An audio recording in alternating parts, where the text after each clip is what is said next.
When was Jesus born? Luke chapter number 1. Luke chapter number 1. Bible says in verse number 5, Luke chapter 1, verse number 5. Let's read it together, verses 5 through 9.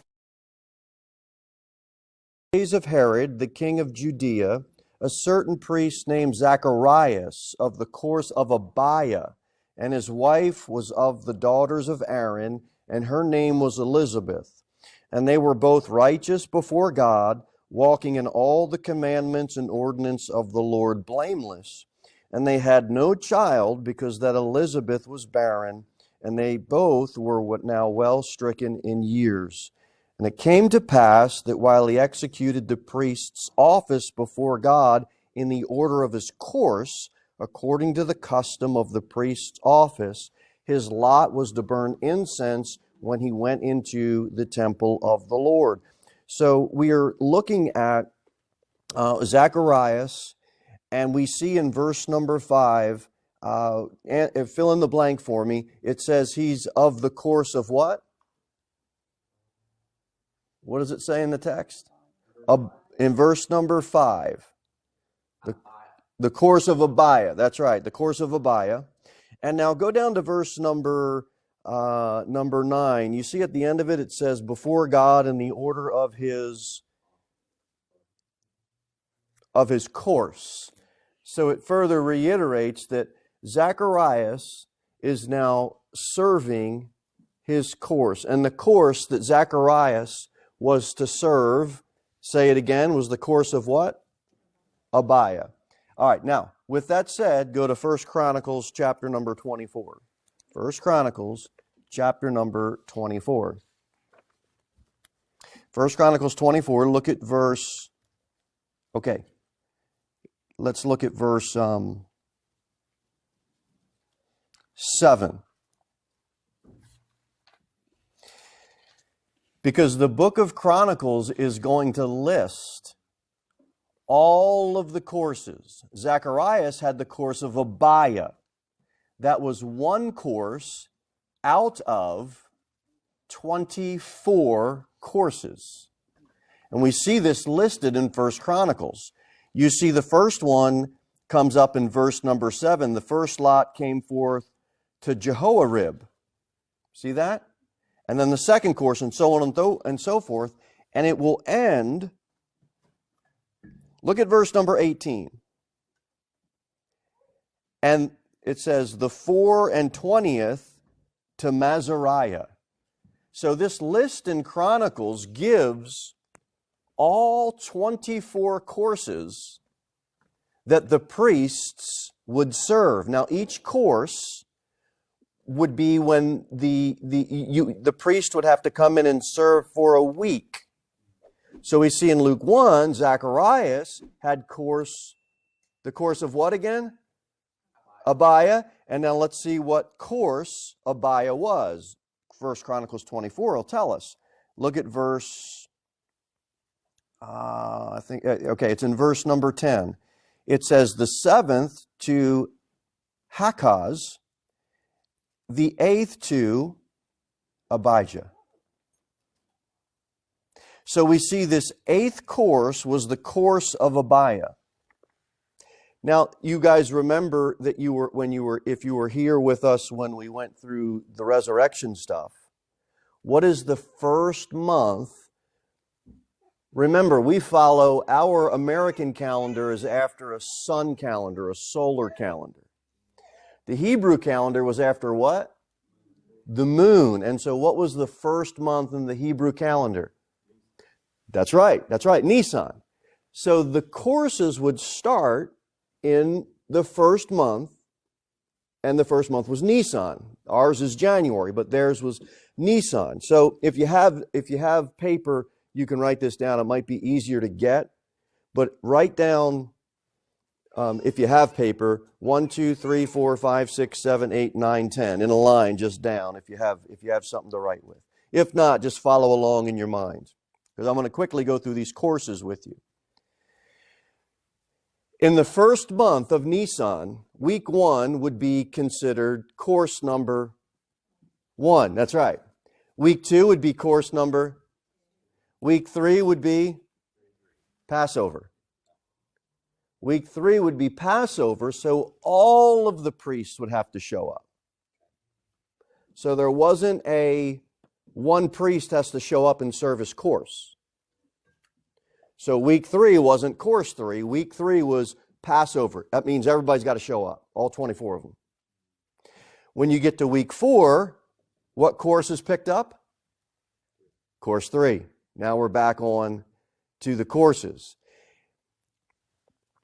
Now, when we ran this stuff with the resurrection back in whenever we did that, the first month Nisan, how did we match it with our calendar? It was mid what? Anybody remember? It was mid-March. It was mid-March. So by the time we get to week number 4, which is course 3, if we started in mid-March in Nisan, and now we're at the 4th week, now what month in our month would we be in the middle of? April. So now we're in the middle of April at week 4, course 3. Week 5 would be course number what? Course 4. Week 6 would be course number. Week 7 would be course number. Week 8 would be course number. Well, so almost. That would now bring us, we started at March, we're now in 8 weeks. At 4 weeks, we're in the middle of April. At another 4 weeks, we're in the middle of what? Now, what's course 9? Well, we're still in May, but it gets a little confusing. So, if week number 8 is course number 7, what course number would week 9 be? Trick question. She kind of gave the clue away. That's Shavat. That's the Feast of Weeks. That's Pentecost. How many days from Passover do you have to count? 50. Week 3 was Passover, right? 3, 4, 5, 6, 7, 8, 9. That's 7 times 7. 49. That next day is what? Pentecost. Just like Passover, all the priests have to show up. So it's not counted as a course. After week 9 comes week number. Well, course number 7 was week 8.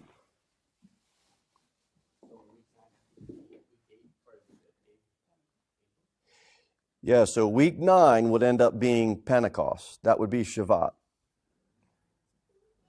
Okay, so if go ahead. All the priests come. So it wasn't one priest that had to serve that week course. It would be, Shavat, it would not be a course because all of them show. So for the special feast days, all of the priests had to show up. So nobody got, we'd all show up, whereas if it was a course, your time to serve, it would be. Week 10 would then be course number 8. We finally got there. Now, what course was Zacharias? Course number 8, because the course of Abiah was course number 8. So we see the course of Abiah for Zacharias was Luke number 1. We said all that to say that 1 Chronicles 24 tells us that course of Abiah is the 8th course. And when we run the Hebrew calendar, we find out that it's the 10th week into the year. Okay? So if that year started in mid-March, by the time we get to week number 10, where are we in the Hebrew calendar? Or where would we be in our... You got it. We would be in June. Does that make sense? I know when we talk about these calendars, we get mixed up and I have to write it down because it's hard, because we're in one calendar and we think in one calendar. But our calendar is it's based after a pagan Babylonian god, folks. Right. The Jewish calendar is based upon the moon, not the sun. It is a lunar calendar, not a solar calendar. So we see that this course of Abia was the 8th course, and we said all that to establish, go back to Luke chapter number 1. We said all of that to establish the fact that Elizabeth conceived with John the Baptist pretty likely in the month of,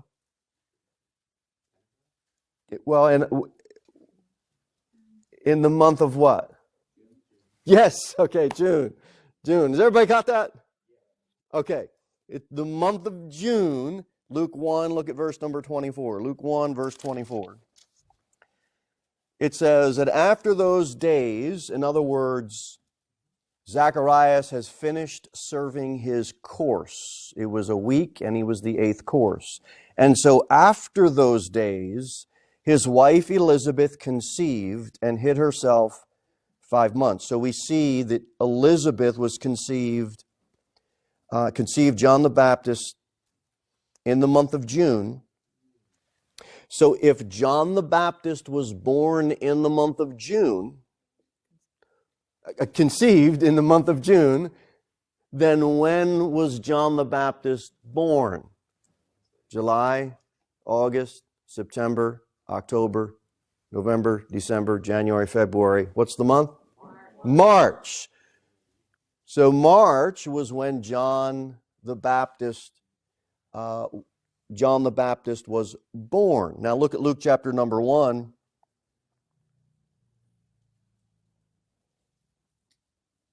Let's read together verses 26 to 31. And in the 6th month, the angel Gabriel was sent from God unto a city of Galilee named Nazareth, to a virgin espoused to a man whose name was Joseph, of the house of David, and the virgin's name was Mary. The angel came in unto her and said, Hail, thou that art highly favored, the Lord is with thee, blessed art thou among women. And when she saw him, she was troubled at his saying, and cast in her mind what manner of salutation this should be. The angel said unto her, Fear not, Mary, for thou hast found favor with God. And behold, thou shalt conceive in thy womb, and shalt bring forth a son, and shall call his name Jesus. How many months later was Jesus conceived after John the Baptist? Everybody got that? 6. 6 months later. And in the 6th month, the angel Gabriel was sent from God. We see too, after those days, his wife Elizabeth conceived and hid herself 5 months. And so we have the birth of Jesus. To not do a deep dive into this, but to move forward, it's understood commonly that Jesus was born 6 months. He was conceived 6 months after John the Baptist. Therefore, he was born 6 months after John the Baptist, which is why we see John the Baptist saying, Prepare ye the way of the Lord. It initiated with how those births were set up. So, John the Baptist was born in what month? March. If Jesus is on 6 months after that, that would mean Jesus would be born in what month? Yes, Jesus was born in September. Everybody knew that? Or you need to just review it like me? Yeah. Okay. So, yes. Brother, I have a question. So, verse 26 says, in the 6th month, the angel Gabriel was sent. So, does that mean that Jesus was conceived in the 6th month, which would be like mid-September for us? Or does that mean, the way I read it, and you're probably correct, I was just looking at that quick, it says in the 6th month, angel Gabriel was sent to Mary to say that you will conceive. So would that mean that in the 6th month, that is when Jesus was conceived in the womb by the Holy Spirit? It's a good question. Like I said, you may be right. That's the way when we were reading through it, I was...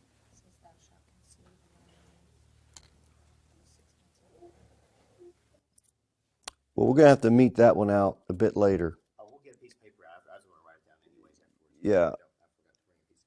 Yeah. His wife conceived and hid herself 5 months, saying. I'd have to meet that one out in my head a little bit more. Me too. I will look at it during lunch. Yeah, but it's common. It's a common understanding that Jesus was 6 months after John the Baptist. So we'll just hold it on that thought and then try to meet out some of that other stuff at a later time. But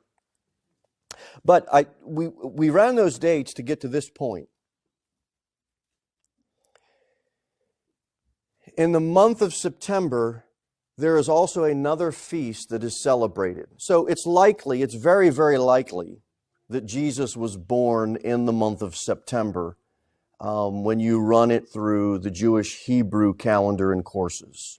The only way we get December 25th is through a solar pagan calendar, and so it's just understanding those differences. But there was another Jewish feast that was celebrated in the fall, that was celebrated in September. That was the Feast of Tabernacles, the Feast of Tabernacles. And that was the third week in the month of Tishri. That was the Jewish month called Tishri. Go to Exodus 23. Exodus 23.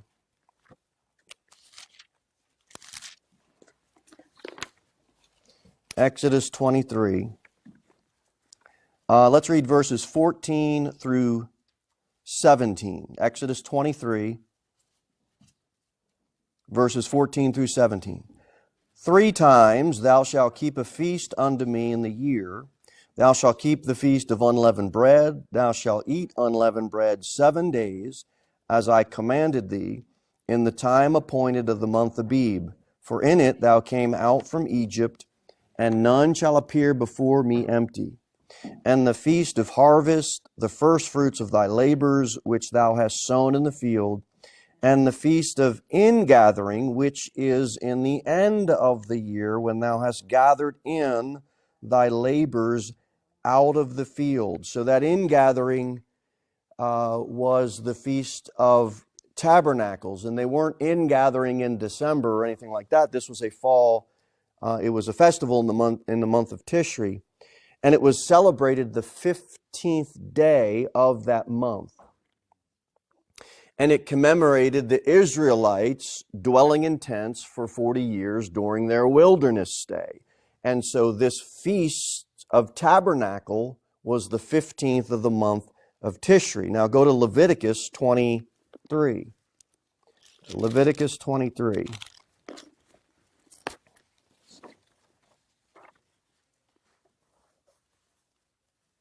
Matter of fact,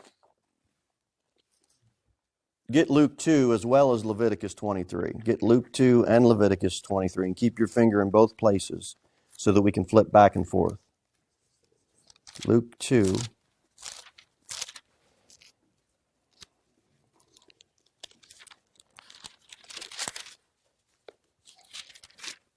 Okay, I trust everybody's about there. Luke chapter number 2, you want in one hand. We're going to start in Leviticus 23. Look at verse 34. Verse number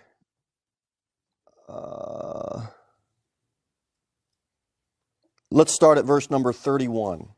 Let's read together. You shall do no manner of work. It shall be a statute forever throughout your generations and all your dwellings.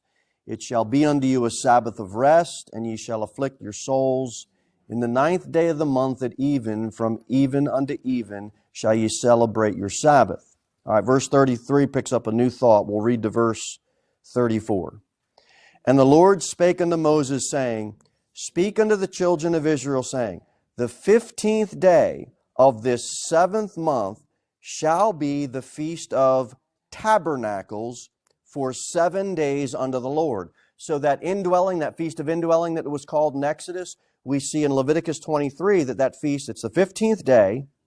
It's called the Feast of Tabernacles. And how long is that feast celebrated, everyone? 7 days. That feast is celebrated for 7 days. Now hold your finger and go to Luke 2. Go to Luke chapter number 2. Now look at verse number 21. Bible says in verse 21, let's read it together. And when 8 days were accomplished for the circumcision of the child, his name was called Jesus, which was so named of the angel before he was conceived in the womb. And when the days of her purification according to the law of Moses were accomplished, they brought him to Jerusalem to present him to the Lord. So they couldn't do anything. They couldn't leave until what day? That eighth day. That eighth day. They couldn't do the circumcision until the eighth day. So that means they had to wait how many days? 7 days. So we have the Feast of Tabernacles that was celebrated in the same month that Jesus was born. And if this is right, if what you meet this out, you meet this out yourself. But if what I'm saying is right, and what I'm putting forth is, I'm suggesting that Jesus was born during this Feast of Tabernacles. Because when you run Leviticus 23 and you run Luke 2, you see some very interesting similarities. 7 days was the Feast of Tabernacles, right? Guess what we have Mary and Joseph? Guess how long they're in that manger? 7 days. They're there 7 days. Now go back to Leviticus 23.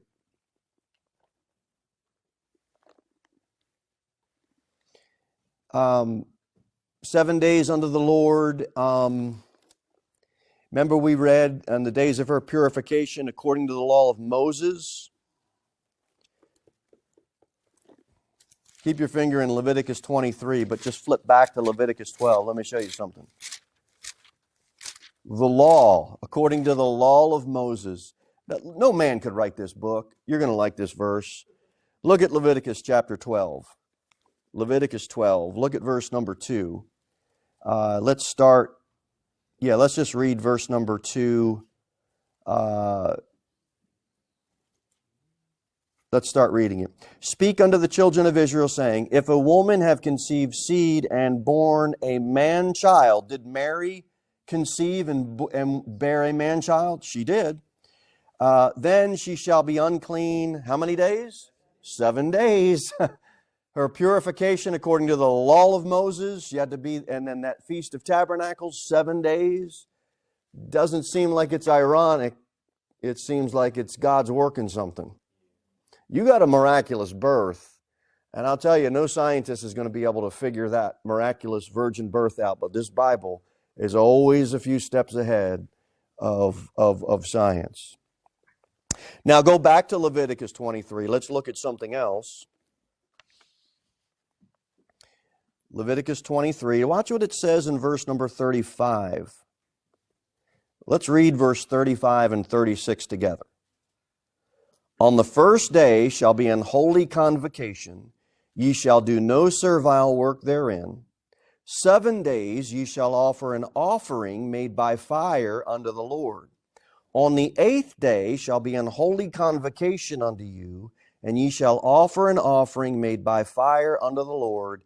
It is a solemn assembly, and ye shall do no servile work therein. Now on that 8th day, why is it called a holy convocation? What is being offered?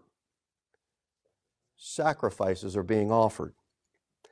So when sacrifices are being offered, it's called a holy convocation. You picking up what Luke 2 is putting down? Go back and let's see it. Luke chapter number 2. Luke 2, look at verse 21. And when 8 days were accomplished for the circumcision of the child, his name was called Jesus, which was named of the angel before he was conceived. You see that? That circumcision, that's blood right there.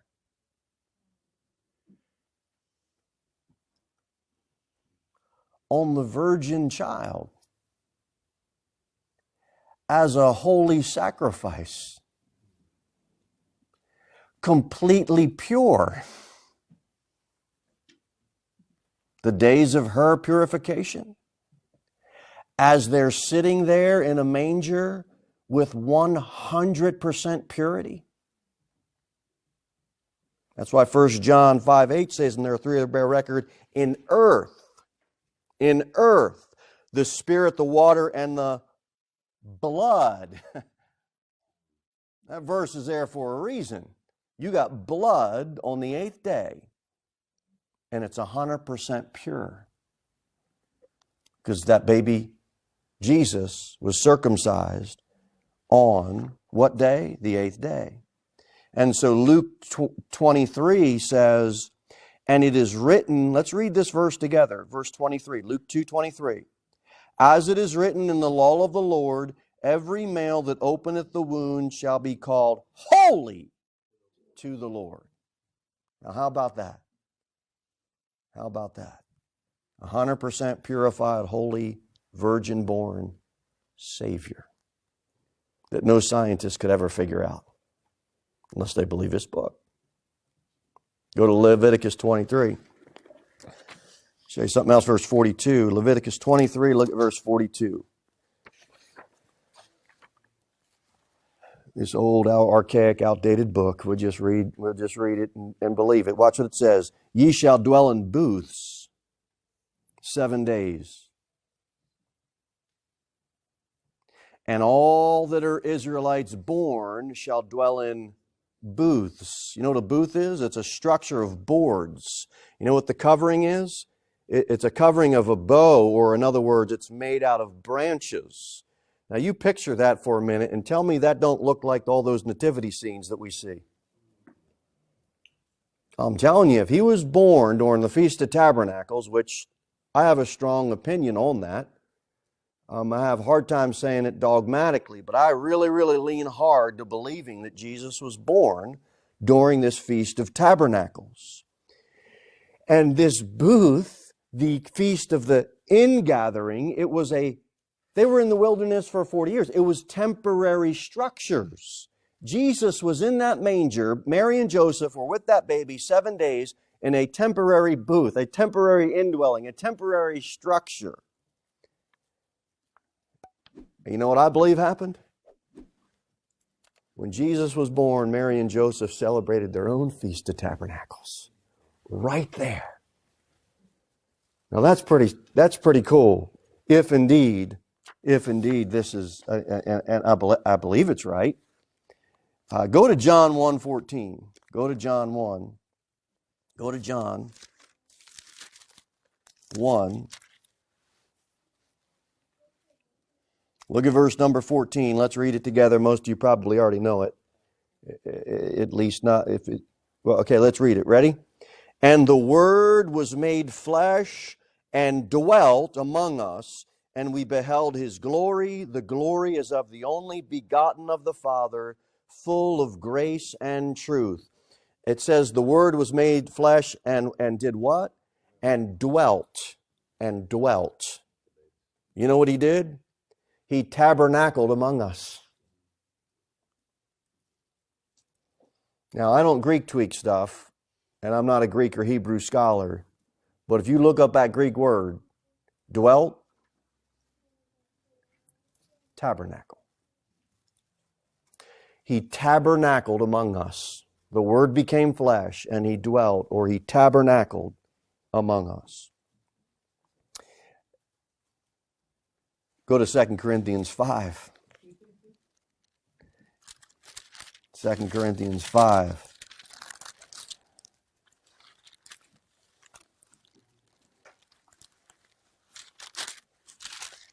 Second Corinthians 5.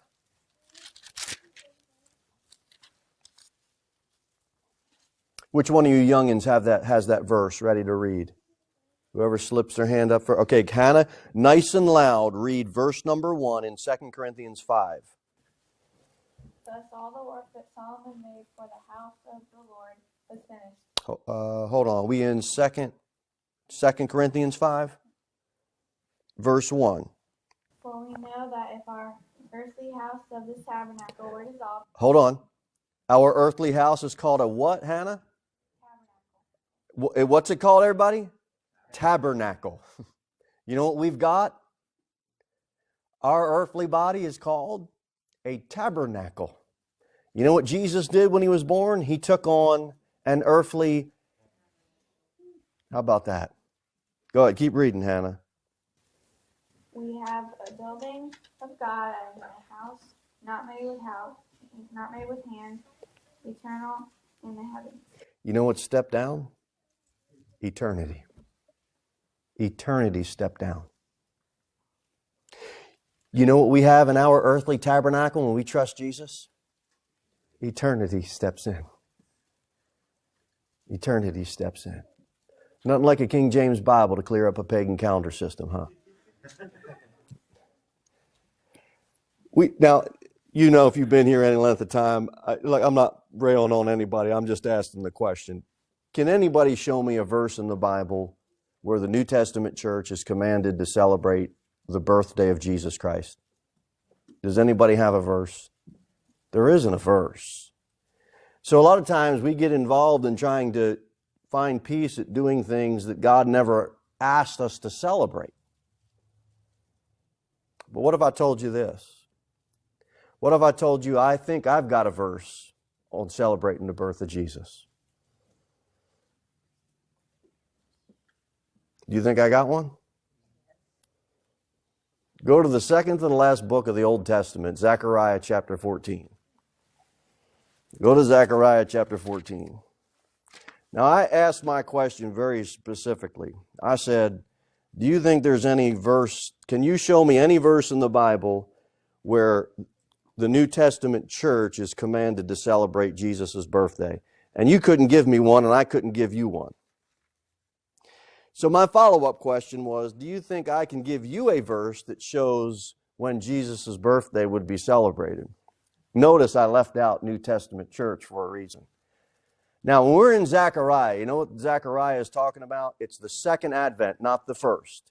It's talking about the second coming of Jesus Christ. And when Jesus Christ comes back, we've already gone through our dispensations. What is He going to set up? His millennial kingdom. Now, if Jesus was indeed born during the Feast of Tabernacles, that would be considered His birth week, right? His birthday, is that right? So if indeed He was born on the Feast of Tabernacles, look at Zechariah,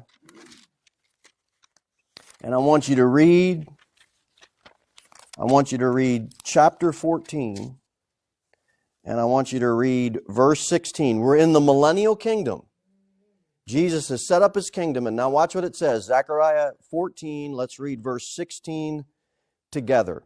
And it shall come to pass that everyone that is left of all the nations which came against Jerusalem shall even go up from year to year to worship the King, the Lord of hosts, and to keep the feast of what?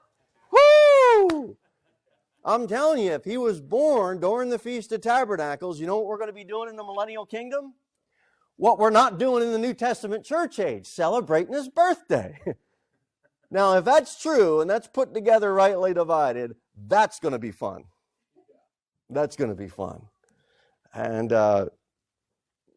so I've got some more material. I don't know if we get through it, though, but you want to try? You want to try? Okay. So that's kind of how you can date the birth of Jesus. Now, it's really hard to give a definite date, but if you run the Hebrew calendar correctly and you understand those feasts, it helps you at least get a better idea. Here's another thing. How old was Jesus when He died?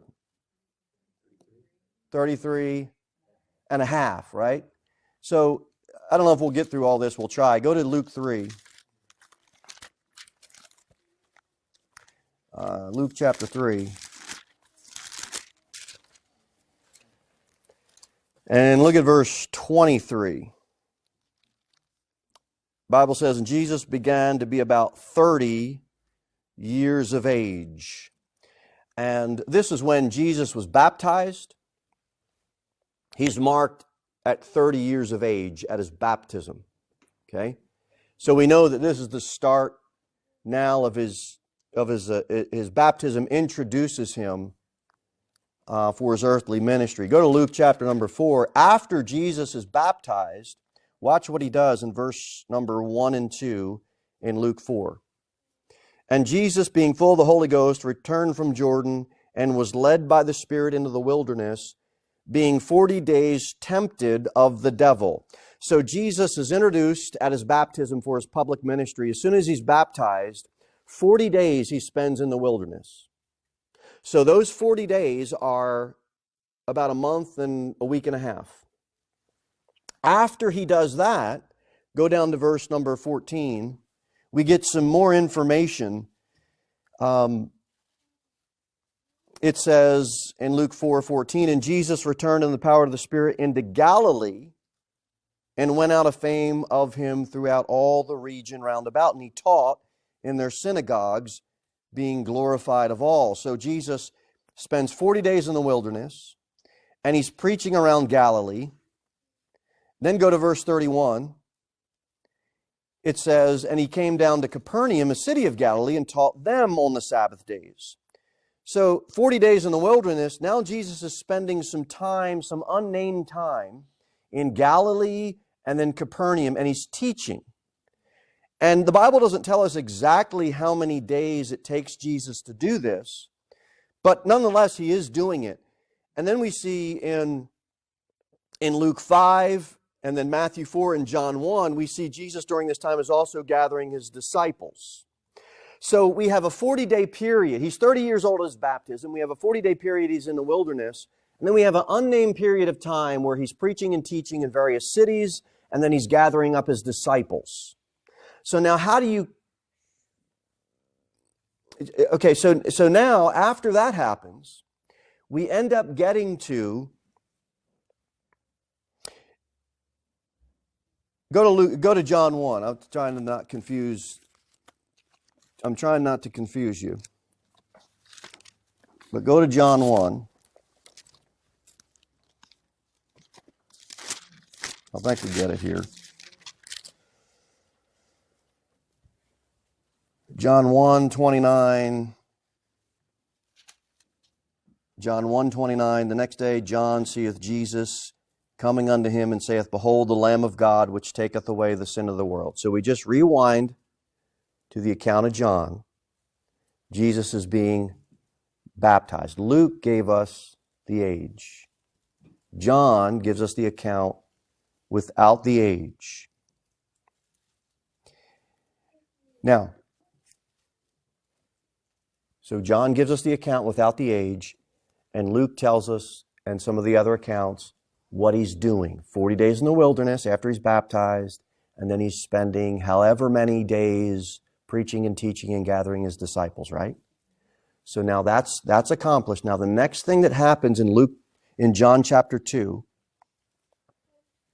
verse number 13, the Bible says, and the Jews' Passover was at hand, and Jesus went up to Jerusalem. So now we have about, I don't know, let's guess 2.5 months of time has passed between Jesus' baptism to this Passover. That makes sense? All the stuff that we said that he's doing, the 40 days and the teaching and preaching, all is occurring. Let's just randomly say it's about 3 months. All that stuff occurred between Jesus' baptism, and now we get to the Passover. So now here's how we can kind of count things quick. We count Passovers. Okay? Jesus is, at this first Passover, Jesus is 30 and 3 months old, let's say, approximately. So now we get to this first Passover. Now it's easy to count. Go to John 6. Go to John 6, look at verse number 4. Here's the next Passover that comes about. And the Passover, a feast of the Jews, was nigh. So now Jesus would be how old? 31 and 3 months old. Okay? Now go to John 11. Throughout the book of John, we see these Passovers laid out. Go to John 11, look at verse number 55. And the Jews' Passover was at hand. So in John 11, it's this next Passover. How old is Jesus? 32 and about 3 months old, right? Okay, now go to John 19. Go to John 19 and look at verse number 14. And it was the preparation of the what? Passover. So now Jesus is how old? 33 and about 3 months old, right? Well, this Passover in John 19 is when Jesus died. We looked at this already when we did the resurrection stuff. 1 Corinthians 5, for even Christ, our Passover, is sacrificed for us. So we know that Jesus died on the cross on Passover, right? So you mark the date by just running the Passovers through John and that time in between his baptism and when that first Passover occurred, and you get those approximately other 3 months. So we have Jesus dying on the cross at about 33 and 3 months old. Maybe 33 and 4 months old, something like that. Is his earthly ministry done? No, it isn't. How many days? Go to Acts 1.